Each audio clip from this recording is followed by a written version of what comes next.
The flight attendant hadn't even finished checking the boarding pass when the man in seat 1B looked up from his phone and said it. "Sweetheart." He said it to the flight attendant, not to the old man. "I think your black gentleman here might be turned around. First class is forward. Coach is back that way." He smiled when he said it, the kind of smile that believes it is being charming. Then he went back to his phone, as if the matter had already been resolved. The old man said nothing. The man in 1B looked up again, this time directly at the old man. He looked at the cardigan, the worn shoes, the small canvas bag, and he said louder than the first time, "No offense, but does he even know what first class costs? Because I'm pretty sure the cleaning crew uses the back entrance." His wife laughed from the seat beside him. Short, bright, effortless. Then the man leaned back, adjusted his Rolex, and delivered the last line like a period at the end of a sentence he had already finished writing. Some people just don't know where they belong. The old man stood completely still. He did not look at the man in 1B. He did not look at the flight attendant. He looked straight ahead at the empty seat that had his name on it and said nothing at all. 3 rows back, a man in a plain gray jacket had already stopped reading. He was looking at something on the old man's wrist. Something small. Something the rest of the cabin hadn't noticed yet. And what he saw had stopped him completely, not from anger, from recognition. Stay with this one. Drop a comment telling us where you're watching from and what time it is locally. And if you believe the quietest people are always carrying the most, you already know where the subscribe button is. Walter James had been awake since 4:30 in the morning, not because the alarm had pulled him out of sleep, but because that was simply the hour his body chose to surface, the way it had chosen the same hour every morning for the past 50 years, without requiring instruction or permission. He had made coffee in the kitchen of the house he had lived in for 31 years, standing at the counter in the specific darkness of a Savannah morning that has not yet decided whether to become day. And he had drunk it slowly, looking out the window at the yard, where his wife's roses still grew in the beds she had planted in 1994, and that he had maintained every spring since she passed, because maintaining them was the only conversation with her he had left. He had retired from Jefferson High School 6 years ago after 34 years teaching American history to students who sometimes listened and sometimes did not, but who almost always came back years later to tell him it had mattered. He had a shelf of cards to prove it. He kept them in a shoebox in the closet and did not read them often, but he knew they were there and knowing was enough. He was not a man who traveled frequently. The last time he had flown was 3 years ago, a short trip to see his sister in Memphis that had involved a middle seat and a delay and a bag of pretzels he had not finished. This was different. This was Marcus. Marcus Jerome James. His daughter, Patricia's youngest boy, 29 years old, who had shown up at Walter's door at 17 with a broken arm, and a father who was no longer in the picture, and who had sat at Walter's kitchen table doing homework every evening for 2 years until he graduated and walked into a Marine recruiter's office with the specific quiet determination of a young man who has decided on something and does not require anyone's opinion about it. Walter had driven him to that office. He had waited outside. He had not said much on the drive home. He had not needed to. Tomorrow morning in a courtyard at Marine Barracks, Washington on 8th, and I, Marcus Jerome James, was going to be promoted to the rank of major. He had called his grandfather 3 weeks ago to tell him. The call had lasted 4 minutes, because Marcus was not a man of extended phone conversations, but in those 4 minutes, Walter had heard something in the boy's voice, the man's voice, now that he had not heard before. Something that sounded like arrival, like a person finally standing in the place they had been walking toward for a long time. Marcus had booked the ticket. Walter had protested exactly once. Marcus had said, "Grandpa, seat 3A. You're not sitting in the back." And that had been the end of the discussion. Walter had packed the night before. The navy canvas bag, the one his late wife Dorothy had made in the summer of 1971, before he shipped out, the first time her initials, and his stitched together in red thread, on the inside flap, and on the outside in her careful embroidery. W. James, and below it, for reasons Walter had never fully explained to anyone, and Dorothy had never fully explained to him, the number of the seat they had sat in together on their first bus ride as a married couple, seat 14F. He had carried that bag on every trip he had taken since 1971. He was not about to stop now. He had worn the cardigan because it was comfortable. He had worn the gray slacks because they were clean. He had worn the black leather shoes because he shined them every Sunday morning, without exception, a habit from the Army that had survived everything else the Army had given him, including the parts he did not discuss at kitchen tables. On his left wrist, beneath the cuff of the cardigan, he wore a paracord bracelet. Black cord faded to gray at the edges from years of daily contact with skin and sleeve. Attached to it was a small rectangular tag, brushed metal, approximately the size of a thumbnail. On one side, a number and a unit designation. On the other side, an emblem that anyone with the specific training to recognize it would identify immediately, and that everyone else would mistake for a piece of old jewelry. Walter was not a man who wore his history on the outside. He was not a man who announced himself. He was not a man who required anyone to know what he had done or where he had been or what it had cost him. He was a retired schoolteacher from Savannah, Georgia, flying to Washington, D.C. to watch his grandson receive a promotion he had earned completely on his own. That was the whole story. As far as Walter was concerned, the flight attendant, Diane, according to her name tag, dark blazer hair pulled back, the specific professional composure of someone who has learned to perform warmth without necessarily feeling it, had taken his boarding pass with 2 fingers and studied it for a duration that was longer than the study of a boarding pass requires. She had looked at the pass. She had looked at Walter. She had looked at the pass again. A woman appeared at the jetway door behind Walter, mid-30s, blonde yoga pants, a carry-on bag slightly too large for the overhead bin. She held no boarding pass in her hand. She looked at Diane and said, "Hi, sorry. Quick question about seat assignments up here." Diane's face changed completely. The composure softened into an actual smile. She stepped forward away from Walter and said, "Of course, let me help you with that." Walter watched this. He did not say anything. He reached up and placed his navy canvas bag in the overhead bin, settled into seat 3A, and looked out the window at the ground crew moving equipment across the tarmac in the gray Atlanta morning. 6 rows back in seat 6, a Raymond Okafor set his magazine face down on his knee. His eyes had not left the front of the cabin since the man in 1B had opened his mouth. But it was not the man in 1B that had stopped him. It was the bracelet, the metal tag, the emblem on the side that almost nobody alive would recognize on sight. Raymond recognized it, and the recognition had rearranged something in his chest that had not moved in a very long time. The plane had not yet pushed back from the gate when Diane returned. She came down the aisle with the careful and deliberate movement of someone who has made a decision and has organized their face around it. She stopped beside row 3. She looked at Walter with the specific expression of a person who is about to say something they have already decided is reasonable.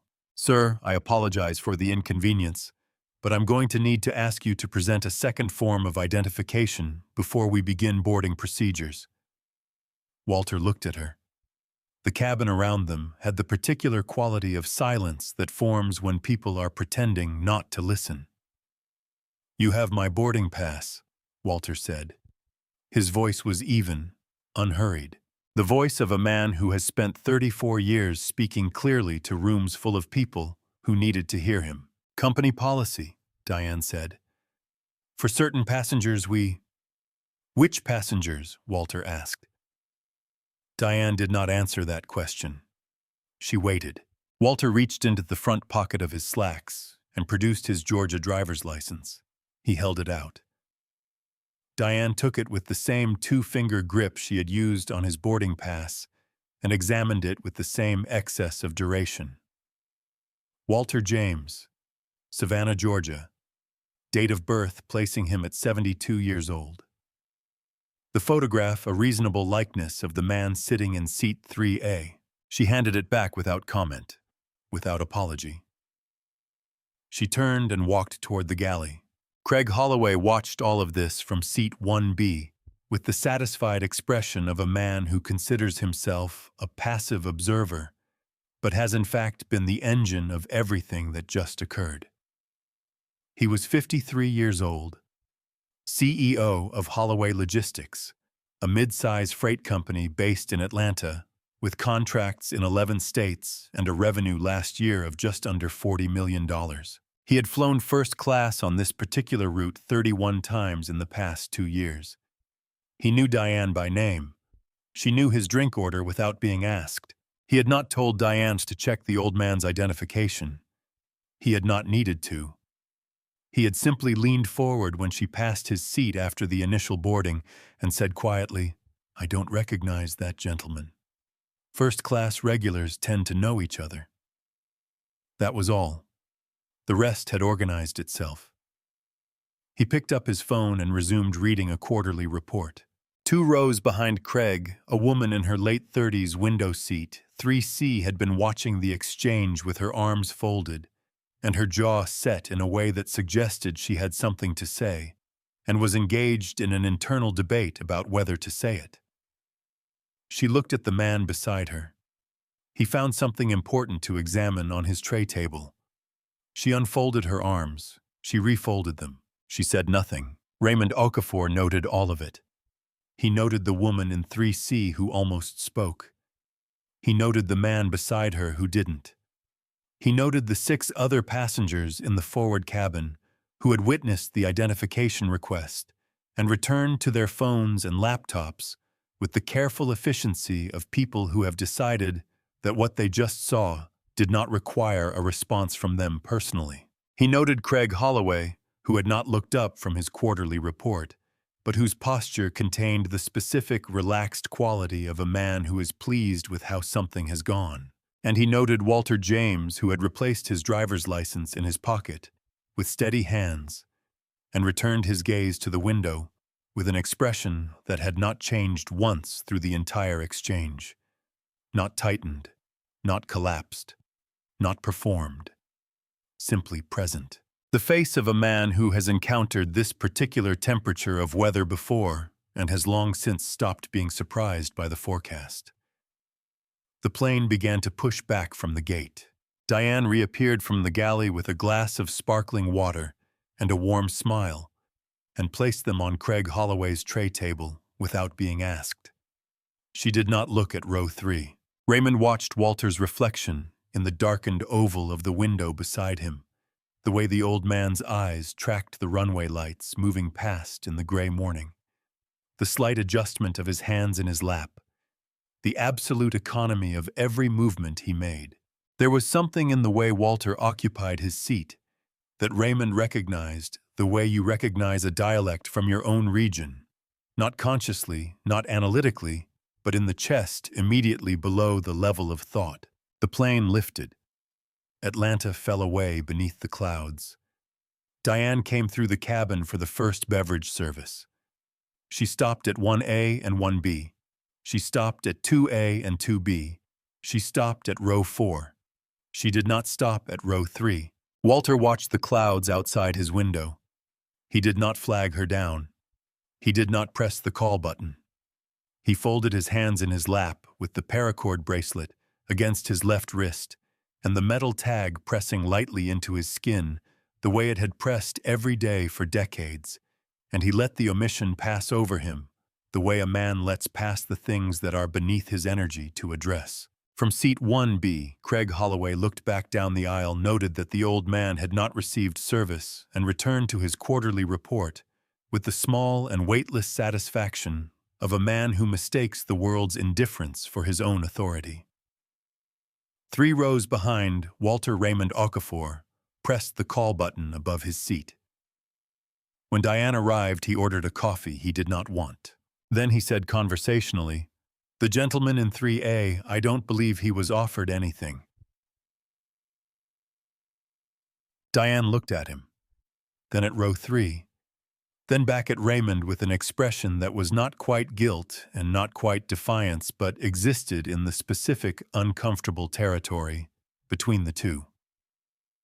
"I'll check on that," she said. She did not check on that. Raymond set his untouched coffee on the tray table and looked at the back of Walter's head and made a decision that had in truth been made the moment he saw the metal tag on the old man's wrist. He was going to wait. But he was not going to wait much longer. They were 40 minutes into the flight when Craig Holloway stood up. He did it with the unhurried ease of a man who has never once considered that standing up and walking somewhere might require justification. He buttoned the middle button of his jacket out of reflex, the way men do when they are about to perform something they consider important, and walked the 4 steps to where Diane was organizing the galley, and leaned against the partition, with his arms crossed and his voice low. Raymond could not hear the words from 6A, but he had spent enough years reading the geometry of conversations from distances where audio was unavailable to understand the shape of what was being said. Craig's posture, relaxed, proprietary, the body language of a man making a request he expects to be honored. Diane's posture, attentive, slightly inclined forward, nodding at intervals.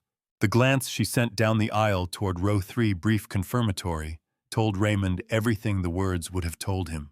He watched Diane straighten, watched her smooth the front of her jacket, watched her collect her professional expression around her like a coat she was putting back on after having briefly taken it off. She walked back down the aisle. She stopped at row 3. "Sir?" Her voice had acquired a new quality, still controlled, still professional, but layered now with a careful firmness that had not been present in the beverage service she had not provided him. "I need to ask you to come with me to the front of the cabin. We need to re-verify your boarding documentation with our ground team via the onboard system." The woman in 3C looked up from her book. The man beside her looked up too this time. Walter turned from the window and looked at Diane with the full and unhurried attention of a man who has heard what was just said and is taking a moment to confirm that he heard it correctly. "Re-verify," he said. "Not a question, a repetition. The kind a teacher uses when a student has said something that requires the student to hear it again from outside their own mouth. It's standard procedure for, 'You have my boarding pass,' Walter said. 'You have my driver's license. My name is Walter James. My seat is 3A. I have been sitting in it for 40 minutes. Sir, I understand, but other passengers have expressed discomfort, and company policy requires—' Which passengers?" The question landed in the aisle between them and did not move. Diane held his gaze for 2 seconds. Then, "I'm not able to share that information, but I do need to ask you to—" "No passenger expressed discomfort," Walter said. His voice had not risen. It had, if anything, become quieter, the specific quiet that requires more effort to produce than volume and carries further because of it. "No passenger said anything to you. You walked to the galley and a man spoke to you, and then you walked back here. That is what happened." The woman in 3C had stopped pretending to read. Her book was face down in her lap, and she was looking at Diane with an expression that had resolved itself from ambivalence into something considerably more definite. From seat 1B, Craig Holloway had turned in his seat to watch. He was not smiling. He had the careful, neutral expression of a man who is monitoring a situation he set in motion and is prepared to intervene if the outcome requires adjustment. A young man in seat 5C, mid-20s, backward cap, phone already in hand, who had been recording on and off since the initial boarding comment, raised his phone again. Then, apparently reconsidering something, he lowered it. Then he leaned toward the woman beside him and said just loud enough, "I mean, he still should have dressed better if he's flying first class." Walter heard it. Raymond heard it. Walter looked down at his hands for a moment. Then, almost imperceptibly, his eyes moved to his shoes, the black leather Oxfords he had polished on the kitchen table the previous Sunday morning, the way he polished them every Sunday morning, the way he had polished boots every Sunday morning since 1969, when the United States Army had taught him that the condition of your footwear was a reflection of the condition of your attention, and Walter James had never once stopped paying attention. He looked back up at Diane. His expression had not changed, but something behind it had shifted not toward anger, not toward collapse, but toward a kind of absolute and finished clarity. The expression of a man who has reached the last place he is willing to be moved from. "I am not going to the front of the cabin," Walter said. "I am going to sit in my seat, which I paid for, and I am going to Washington to watch my grandson receive a promotion he earned. If you have a legal basis to remove me from this seat, I will hear it. If you do not, I would like you to leave me alone." The galley curtain moved.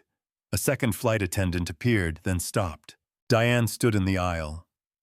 The cabin had gone completely quiet, the specific silence that falls when something has stopped being background noise and become the only thing happening in a room. From the back of the first-class section, the sound of a seatbelt being unclicked. Then footsteps, measured, unhurried, coming forward. Craig Holloway turned to see who was walking. The expression on his face when he saw Raymond Okafor moving up the aisle was the expression of a man who has just realized that the situation he was monitoring has acquired a variable he did not account for. Raymond stopped in the aisle beside row 3. He did not look at Diane. He did not look at Craig. He looked at the metal tag on Walter's wrist, 1 full second, complete and deliberate, and then he looked at Walter's face. And Walter James, for the first time since boarding, looked back at someone with an expression that was not composure. It was recognition. Quiet, complete, and entirely unexpected. Raymond said nothing yet, but the way he was standing made it very clear that he was not going to be standing there silently for very much longer. Raymond Okafor had learned a long time ago that the most dangerous thing a man could do in a tense situation was move fast. Fast communicated panic. Fast communicated that the outcome was uncertain and that the person moving was uncertain along with it. The men he had served with the ones who had survived the longest, the ones whose judgment he had trusted completely in places where bad judgment had a body count, had all shared the same quality of movement. Deliberate. Economical. The movement of someone who has already decided what is going to happen and is simply closing the distance between the present moment and that outcome. He moved that way now. He stopped in the aisle beside row 3 and stood with his hands at his sides and looked at the metal tag on Walter's wrist for 1 full second. Not a glance. A look. The kind that takes in everything available and files it completely before moving on. The emblem was partially obscured by the cuff of the cardigan. But Raymond had seen enough of it, the specific shape, the specific iconography, the unit designation, in numerals so small they required proximity to read. He had seen that emblem in a briefing room at Camp Pendleton in 2003, projected on a screen in a room with no windows, in a presentation that had no official title and that no one in attendance had been permitted to take notes during. He had never expected to see it on a man's wrist in the first-class cabin of a commercial flight out of Atlanta. He looked up from the bracelet to Walter's face. Walter was already looking at him. Not with surprise. Not with the cautious assessment of a man trying to determine whether the person approaching is a threat or an ally. With something quieter than either of those things. The look of a man who has been sitting alone with something for a very long time and has just registered without yet being certain that the person standing in front of him might know what it is. Raymond said it quietly. barely above the ambient noise of the cabin. 1st Battalion, 7th Marines, Fallujah, 2004. He said it the way you say something that is not a question, but contains one inside it. Walter's hands, which had been folded in his lap, with the stillness of a man who has decided to remain still regardless of what happens around him, moved slightly. The left hand turned just enough. The metal tag caught the cabin light for a half-second. Then Walter said just as quietly, "You know the emblem." It was not a question either. "I was in that briefing room," Raymond said. Something shifted in Walter's expression, not dramatically. The way a door shifts when the latch releases no visible movement, just a change in the quality of the stillness. The difference between a door that is closed and locked and a door that is closed and not. Raymond turned to Diane. He did not raise his voice. He did not adjust his posture or his expression or anything about the way he was standing. He simply redirected his attention to her the way a man redirects a flashlight, completely, without drama, illuminating whatever it lands on entirely. "Is there a problem with this passenger's ticket?" Diane had the specific expression of someone who has been in the middle of performing an action and has suddenly become uncertain whether the action is one they want to be seen performing. "Sir, I was just following—" "Is there a problem," Raymond said, "with this passenger's ticket?" Not louder, just slower. Each word given its full space. The rhetorical technique of a man who has spent decades in rooms where clarity was not optional. Diane looked at the boarding pass in her hand. "No," she said. "There's no problem with the ticket." "Then I think we're finished here," Raymond said. Diane looked at him for a moment with the expression of a person trying to locate the authority in a situation and finding that it has moved somewhere she did not expect it to be. Then she folded Walter's boarding pass with precise movements and placed it on his tray table and walked back toward the galley without another word. From seat 1B, Craig Holloway had been watching all of this with the expression of a man who came into a situation with a clear map and has just discovered that the territory does not match the map at all. He looked at Raymond, the plain gray jacket, the simple clothes, nothing external that identified him as anything other than a passenger, and did the calculation that men like Craig do when they encounter someone they cannot immediately place in a hierarchy they understand. The calculation came back without a useful result. "Look," Craig said from his seat, projecting just enough volume to make it a semi-public statement rather than a private one. "I don't know who you think you are, but this isn't—" "I know exactly who I am," Raymond said. He turned to look at Craig with the expression of a man who has been interrupted by something considerably less significant than it believes itself to be. "The question is whether you know who he is." He indicated Walter with a slight movement of his head. Not dramatic, just precise. Craig opened his mouth, closed it. The quarterly report on his tray table suddenly seemed to require his attention. Raymond looked back at Walter.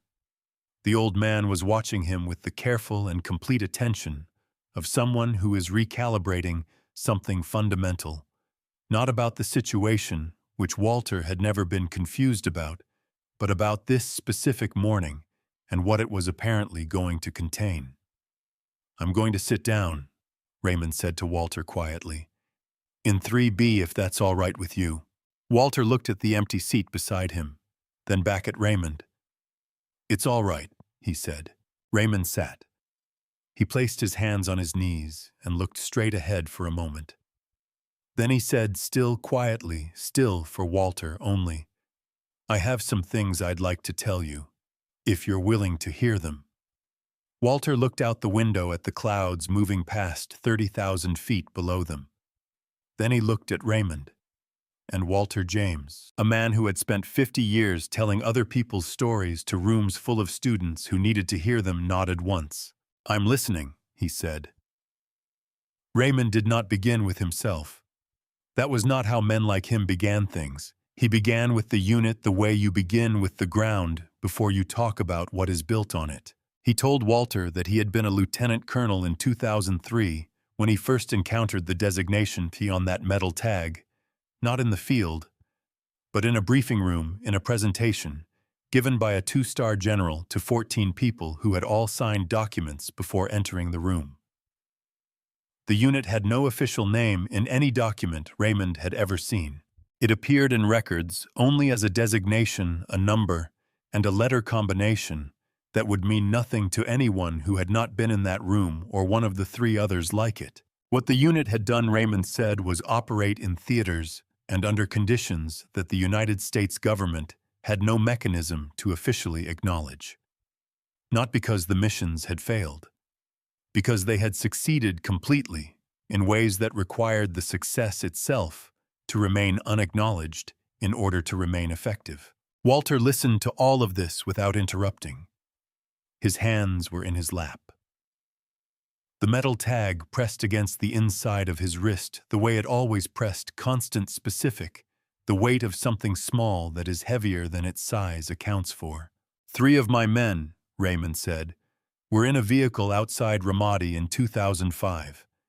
The vehicle was burning. There were 4 men in the unit with them that day, men from your designation. Those 4 men pulled my people out. One of my men lost 2 fingers. The other 2 were treated on site and returned to duty within 72 hours. He paused. I never got the names of the 4 men who pulled them out. The after-action report had the unit designation and nothing else. That was standard for your people. Walter was quiet for a moment. Then, I wasn't in Ramadi. No, Raymond said. I know. I'm telling you because I want you to understand that I know what the tag means. I know what it costs to wear it. And I want you to know that the things your unit did, the things that will never appear in any public record, and that most of the people in this country will live their entire lives without knowing occurred, those things mattered. They had consequences that are still being felt by people who are alive today because of them. The cabin around them had settled into the ordinary ambient noise of a flight at cruising altitude, the white noise of engines, the occasional movement of a flight attendant, the muffled sound of someone's earbuds leaking music 2 rows back.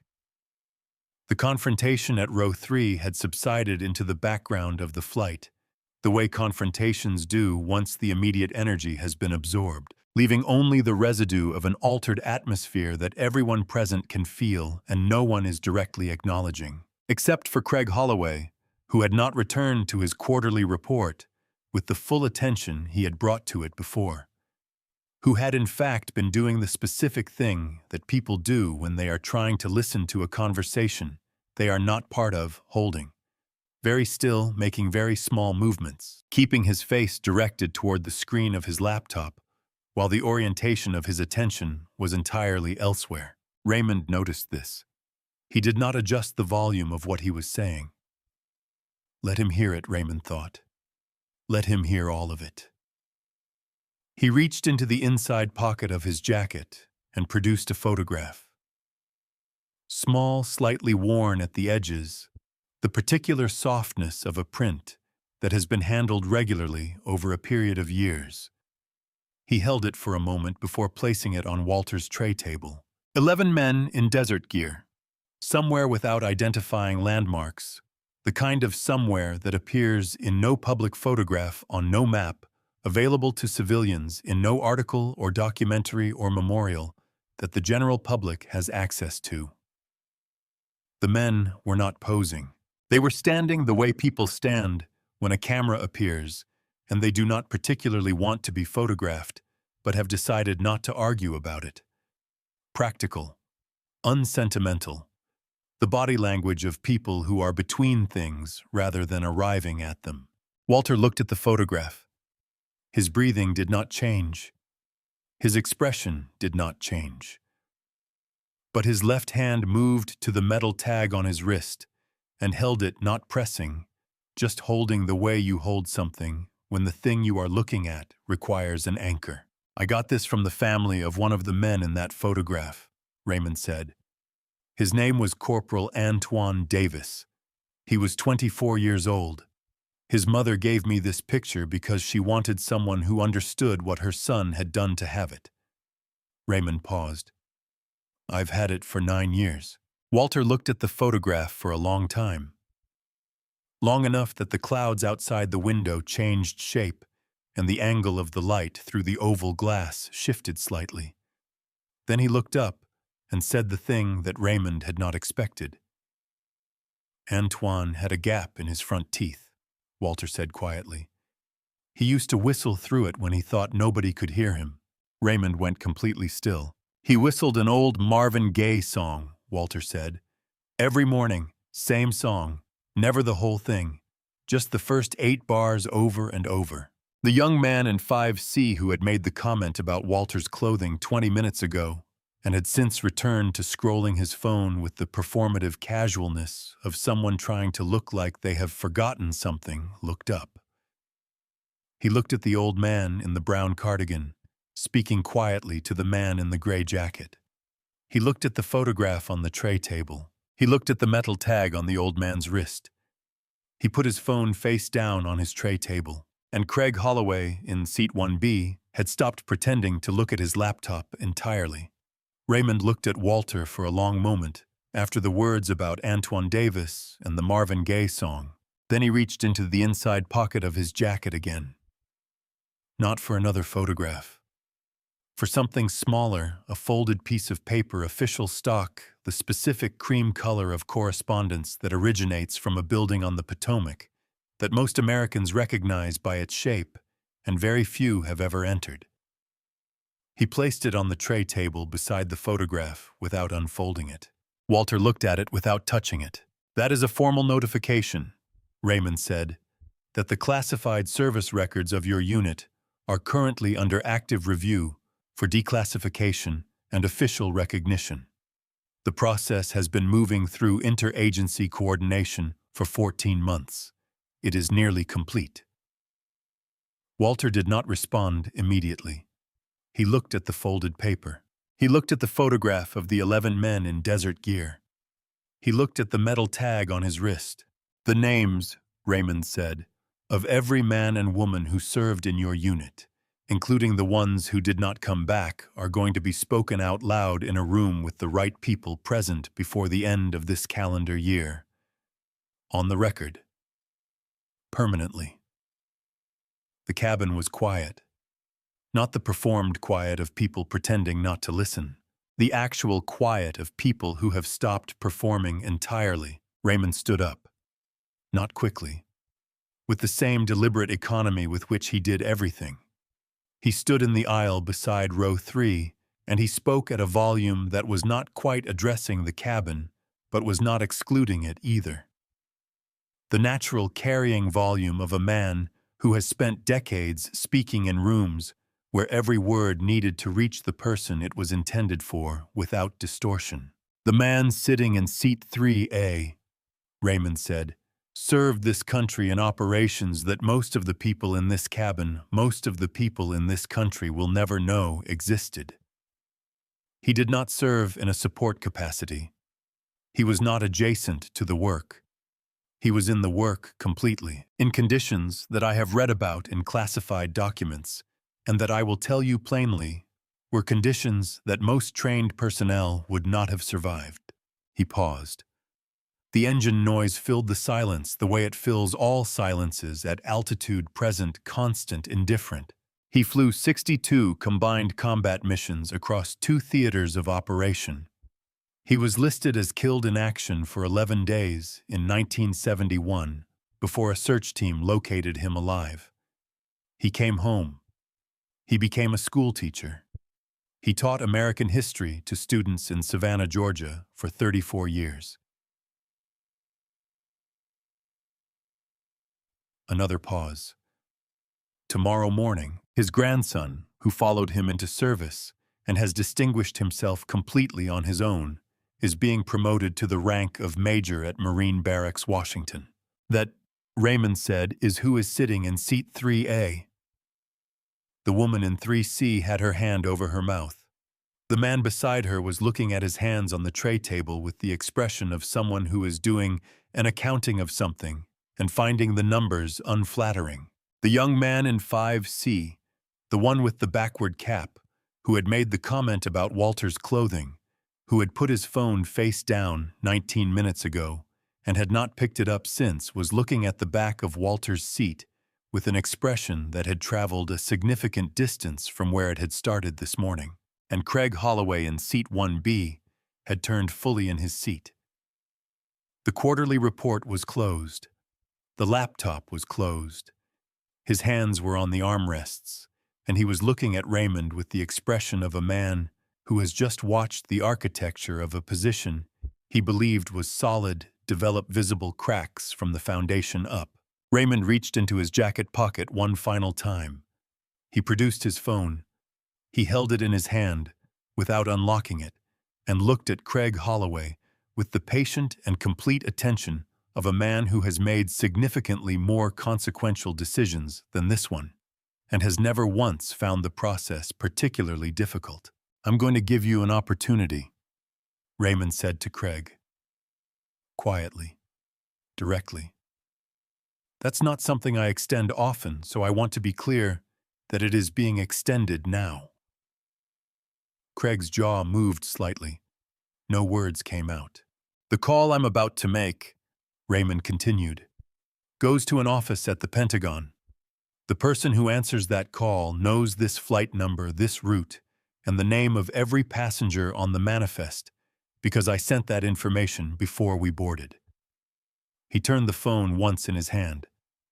"I can make that call to report a situation that has been resolved, or I can make it to report a situation that has not been resolved."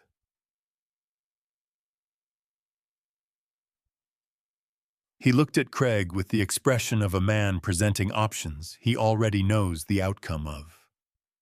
"The difference between those two calls has consequences that will follow you considerably further than this flight." The galley curtain moved.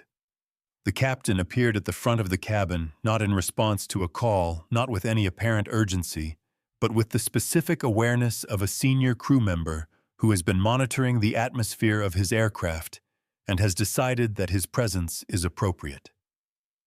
He looked at Raymond. His expression changed in the specific way that expressions change when a name or a face connects to something already known. He said nothing, but he stood there, and his standing there said everything it needed to say. Craig Holloway looked at the phone. He looked at the captain. He looked at Walter James, sitting quietly in seat 3A with his hands in his lap and the metal tag against his wrist, and 50 years of a life that Craig Holloway would not have survived a single week of written into the complete and unhurried stillness of the way he held himself. And Craig Holloway, for the first time in longer than he could accurately recall, ran completely out of ground to stand on. The silence that followed Raymond's last words was the kind that has physical weight. You could feel it distributed across the cabin, unevenly heaviest in seat 1B, where Craig Holloway sat with his hands on the armrests and his laptop closed, and the specific stillness of a man whose internal machinery has stalled mid-operation.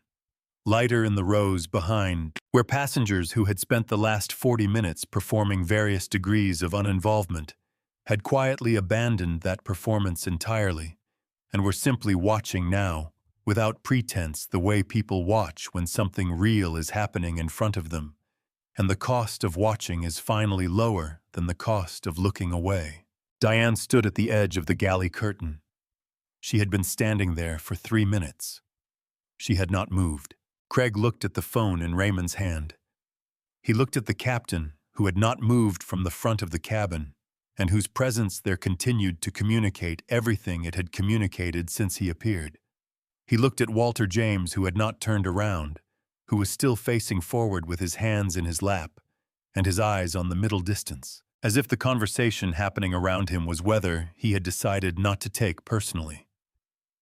Craig Holloway cleared his throat. It was the specific throat clearing of a man who has located something he needs to say, and is buying himself 2 seconds to confirm that he is actually going to say it. Not a performance. Not a prelude to a performance. the involuntary sound of a person standing at the edge of something uncomfortable and deciding to step forward anyway. He stood up. He took the 3 steps from his seat to the aisle. He stood beside row 3. He looked at the back of Walter's seat for a moment, at the worn fabric, the ordinary geometry of it, the fact that it was identical to every other seat in the forward cabin, and that the man sitting in it was not. "Mr. James," he said. Walter turned. Slowly. With the unhurried attention of a man who has decided that what is about to happen deserves his full presence, which is different from deciding that it deserves his anticipation. Craig met his eyes. He did not look away, which cost him something visible. Not money.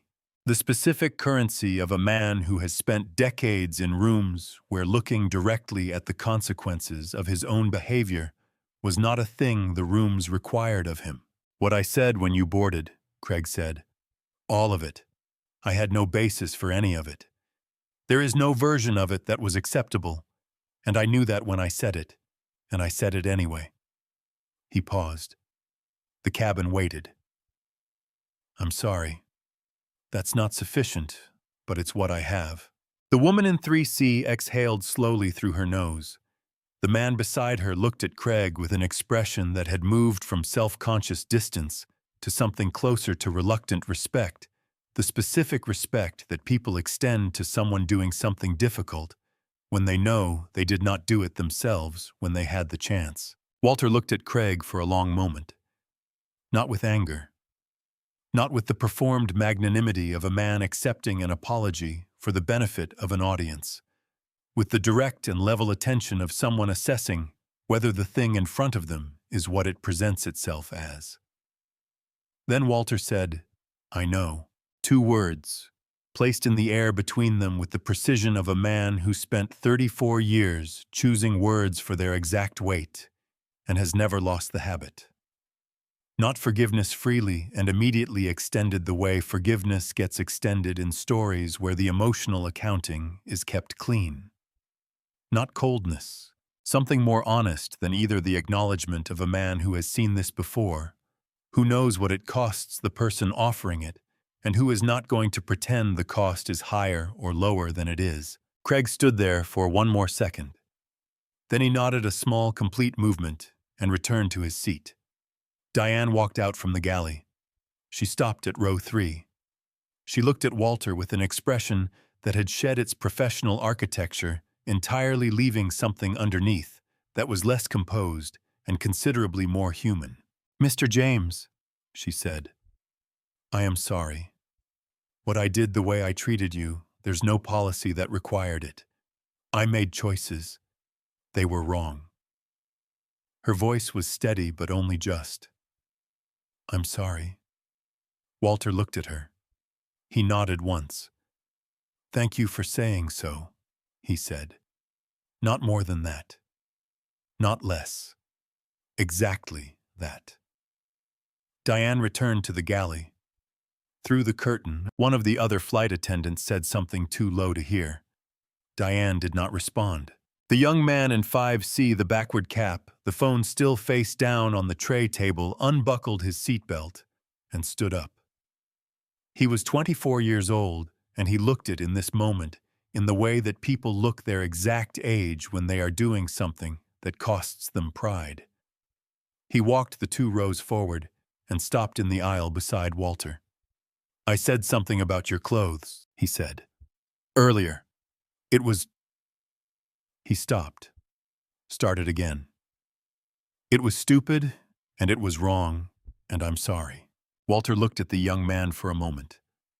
Something shifted in his expression, not softening exactly, but opening slightly, the way a window opens to let something move through that has been still for too long. "How old are you?" Walter asked. 24. Walter nodded slowly. "I was 21 the first time I understood that the way a man looks has nothing to do with what he's carrying," he said. "You're ahead of where I was." The young man stood there for a moment, receiving that, then returned to his seat. Raymond beside Walter said nothing. He had watched all of it with the complete and settled attention of a man who has seen many things resolve, and many things fail to resolve, and has learned to tell the difference before it finishes happening. This had resolved. Not completely. Not in the way that erases the morning, but in the way that acknowledges it honestly, which is the only resolution that costs enough to mean anything. Walter looked out the window. Below them, somewhere under the clouds, Virginia was beginning. "Your grandson," Raymond said quietly. "What time is the ceremony?" 10 o'clock, Walter said. Raymond looked at his watch. "You'll make it," he said. Walter almost smiled. "I know," he said. "I was never worried about that." The clouds below them thinned as they crossed into Virginia airspace, and the geometry of the land became visible through the oval windows, the dark lines of highways, the irregular shapes of subdivisions, the occasional glint of water catching the morning light, at an angle that made it look briefly like something precious. Walter and Raymond had been talking for 20 minutes, in the quiet, unhurried way of men who have discovered an unexpected shared language and are moving through it carefully, the way you move through somewhere unfamiliar that turns out to contain things you recognize. Raymond had told Walter about Ramadi. Not the official version, the coordinates, the unit designations, the outcome as recorded in documents that existed in filing systems no civilian researcher would ever locate. The actual version, the temperature, the specific quality of the light at that hour. The sound the vehicle had made when the fire reached something mechanical. The way his men had looked when they came back, the two who could walk, carrying the one who couldn't, and the 4 men from Walter's designation moving alongside them with the specific and total efficiency of people who have done this before and will not require acknowledgement afterward. "They didn't wait," Raymond said. "We hadn't called for support. They were in the area and they saw it and they moved. That's all. No coordination, no authorization. They just moved." Walter nodded. "That was the unit," he said simply. "Tell me about them," Raymond said. "If you're willing." Walter was quiet for a moment. He looked at the photograph still on his tray table. The 11 men in desert gear in the somewhere that appeared on no public map. He touched the edge of it lightly with one finger, not picking it up, just making contact. "Antoine whistled Marvin Gaye," he said. "First 8 bars of What's Going On, every morning. I don't think he knew he was doing it." A pause. "He was from New Orleans. He had a mother who sent him food every 3 weeks without fail, pralines mostly. He shared everything she sent. Never kept any of it." Raymond listened the way men listen when they are receiving something they understand is being given at some cost. "There was a man named Desmond Price," Walter continued.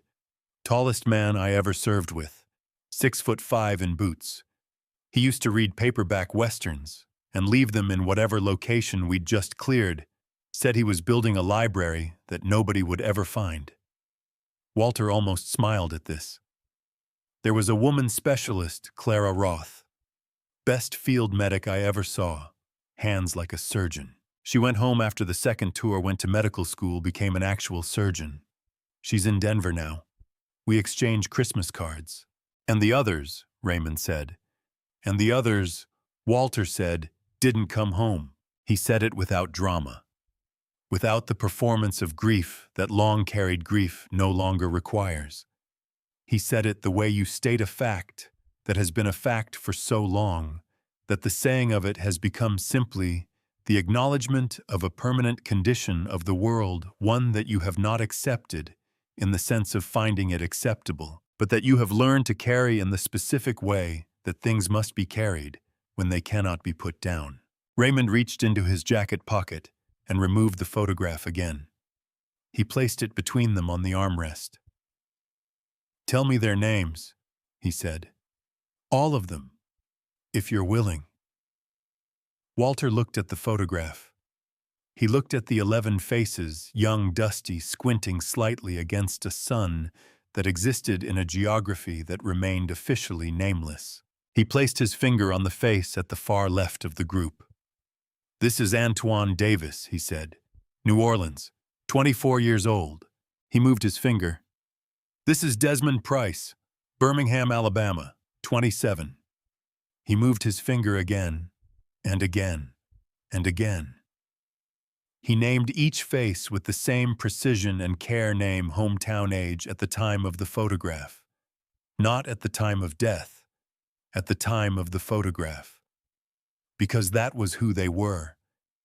Not how they ended, but who they were when they were fully themselves and the photograph caught them in it. Raymond listened to every name. He did not write them down. He did not need to. He held them the way you hold things that deserve to be held completely, without reservation, without looking for somewhere to put them down. When Walter finished, Raymond said, "Those names are going in the record. Every one of them. In a room with the right people, spoken out loud on the record permanently." Walter was quiet for a moment. "Tell him everything," Raymond said. "Your grandson. He's asked you, hasn't he?" Walter looked at him. "How did you know?" "Because men like Marcus always ask," Raymond said. "And men like you always wonder how much is too much." He paused. "There is no too much.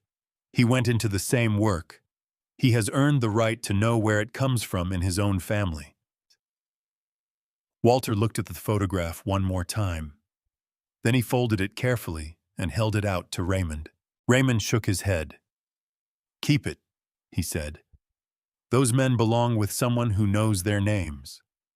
Walter held the photograph for a moment. Then he placed it in the inside pocket of his cardigan against his chest, with the careful and deliberate movement of a man placing something in the only location appropriate for it. Outside the window, the descent had begun.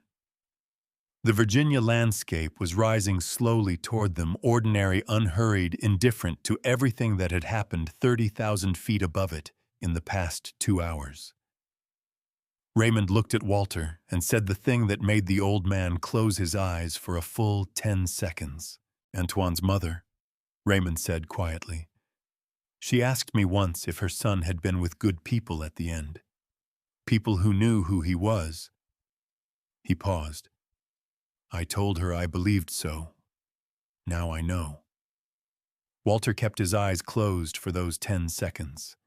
Then he opened them and looked out the window at the approaching city and said nothing at all, because there was nothing that needed to be said, and both men understood that completely. The plane touched down at Dulles at 8:47 in the morning. The landing was unremarkable in every technical sense. Smooth contact, measured deceleration. The ordinary sequence of a commercial flight completing its function without incident. But the cabin had the specific atmosphere of a space in which something has occurred that the space itself seems to remember, the way certain rooms retain the quality of what has happened in them long after the people involved have left. Nobody moved immediately when the seatbelt sign extinguished. That happens sometimes on flights, the collective hesitation of passengers who are not yet ready to reassemble themselves into the version of themselves that exists outside the contained world of the aircraft. But this morning, it felt less like hesitation and more like something else. Like the instinct to remain briefly in the presence of something that deserves a moment before it becomes the past. Craig Holloway stood first. He retrieved his bag from the overhead bin with movements that were quieter than the movements he had made boarding, less performed, less projected. He did not look at row 3 as he passed it. But he stopped at the end of the jetway at the point where the aircraft becomes the terminal, and he stood there for 4 seconds, doing nothing visible. Then he walked forward into the terminal and did not look back. His wife Vivian, who had said almost nothing since the initial boarding, and whose silence had shifted in quality several times over the course of the flight, from complicity to discomfort, to something that resembled its own private reckoning, followed him without speaking. Diane stood at the cabin door as passengers deplaned. When Walter reached her, she met his eyes fully, not with the professional composure she had assembled and reassembled throughout the flight, but with her actual face, which was tired and honest, and considerably more human than anything she had shown him in the previous 2 hours. "Safe travels, Mr. James," she said. "Thank you, Diane," Walter said. He used her name deliberately, not as a correction, as an acknowledgement of the apology, of the honesty it had required, of the fact that the morning had been what it was, and that she had found her way to a different place in it before it ended. That was worth something. Walter James was not a man who withheld the acknowledgement of things that were worth something. He walked the jetway into the terminal. Raymond walked beside him without discussion, as if the arrangement had been agreed upon long before either of them had thought to agree to it. The terminal at Dulles on a Tuesday morning had the particular energy of a place where everyone is in transit, purposeful, slightly compressed, moving through rather than arriving at. People with rolling bags and coffee cups, and the forward-leaning posture of travelers who know exactly where they are going and are already partly there in their minds. Walter and Raymond moved through it at Walter's pace, which was unhurried and complete the pace of a man for whom the destination has never been more important than the movement toward it. They came through the arrivals door into the main terminal, and Walter stopped. Marcus Jerome James was standing 40 feet away. He was 29 years old, and he was in his dress uniform, the blue and scarlet of the Marine Corps, the new gold oak leaf of a major on his shoulder, the specific posture of a man who has spent a decade learning to stand in a way that communicates something beyond the physical fact of standing. He was holding nothing. He had his hands clasped behind his back, and he was scanning the arrivals door with the focused attention of someone who has been waiting and has no intention of missing the moment the wait ends. He saw Walter. He dropped his hands from behind his back. He crossed the 40 feet between them at a pace that was not quite running, but contained everything running, contains urgency, relief, the specific forward motion of someone moving towards something they have needed to reach. He stopped in front of his grandfather and looked at him for 1 full second, taking in the cardigan, the gray slacks, the worn shoes, the navy canvas bag over one shoulder, the whole ordinary exterior of the man who had driven him to a recruiter's office 12 years ago and waited outside without saying anything, and had never once in the years since asked for anything in return. Then Marcus James Major, United States Marine Corps, put his arms around his grandfather and held on. Walter held on back. One hand on Marcus's back, one hand at his shoulder, the paracord bracelet against his wrist pressing lightly against the dress uniform of the man who had earned the right to wear it. They stood like that for a long moment. Raymond Okafor stopped 10 feet away. He watched the two men with the expression of a man who has carried something heavy for a long time and has just found the right place to set it down. Not discarding it, just placing it somewhere it can rest without requiring him to hold it constantly. Marcus looked up over his grandfather's shoulder and saw Raymond. He registered the plain clothes, the bearing the way the man stood, the 1,000 small signals that are invisible to civilians and immediately legible to anyone who has spent time in the same world. Marcus straightened. He looked at Raymond with a question forming on his face. Raymond raised his right hand in a salute. Precise. Complete.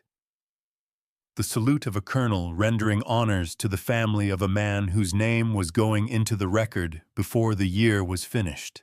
Marcus understood, in the way that some things are understood before they are explained, that the salute was not for him.